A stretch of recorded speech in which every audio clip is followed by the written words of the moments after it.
c'est tout changement dans le comportement ou dans la santé d'un enfant. Un enfant qui tout d'un coup a des troubles du sommeil, au niveau alimentaire, présente soit des comportements boulimiques ou au contraire mange moins.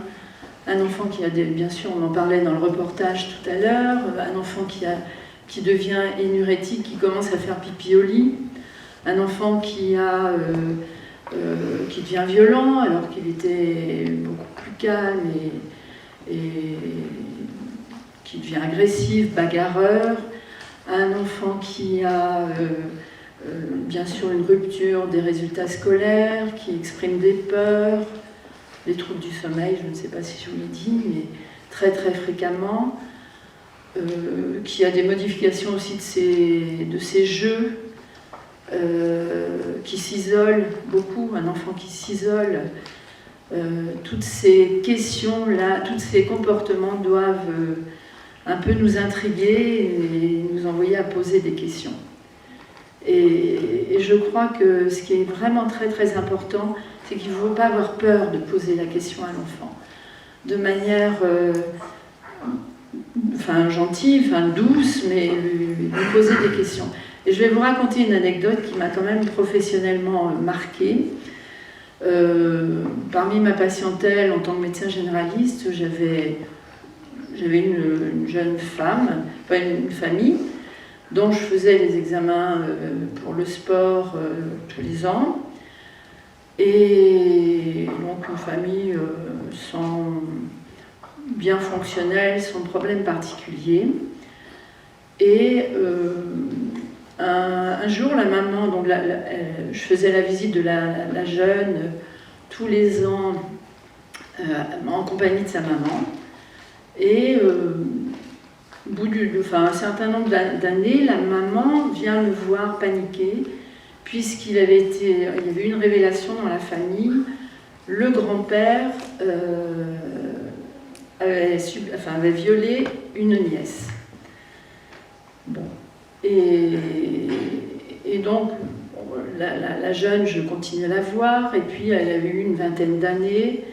Elle s'était mise en couple, il y avait des problèmes un petit peu dans le couple, et on s'était assuré, c'était simplement la nièce qui avait été violée, voilà, et des problèmes dans le couple. On rediscute, j'étais médecin de la famille, elle savait bien, je connaissais bien l'histoire. Je réaborde l'histoire du grand-père, et là, elle m'avoue qu'elle était spectatrice du viol du grand-père sur sa cousine. Et que non seulement ça, elle avait aussi, elle subissait dans la famille des violences de la part d'une tante qui, bon, je ne vais pas aller plus loin, je ne m'aventure pas plus loin, mais enfin bon, c'était juste le fait.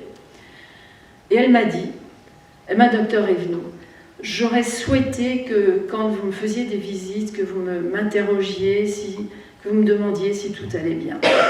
Et moi j'avais vraiment l'impression que tout allait bien, puisque la maman était présente, d'une famille plutôt gaie, elle n'avait aucune difficulté scolaire, tout marchait bien. Et elle m'a dit aussi, et moi tous les lundis matins quand j'arrivais à l'école, j'aurais souhaité que la maîtresse me demande si j'avais passé un bon week-end, de bonnes vacances, si tout allait bien. Et j'ai quand même réalisé beaucoup de choses par ce témoignage. C'est que premièrement,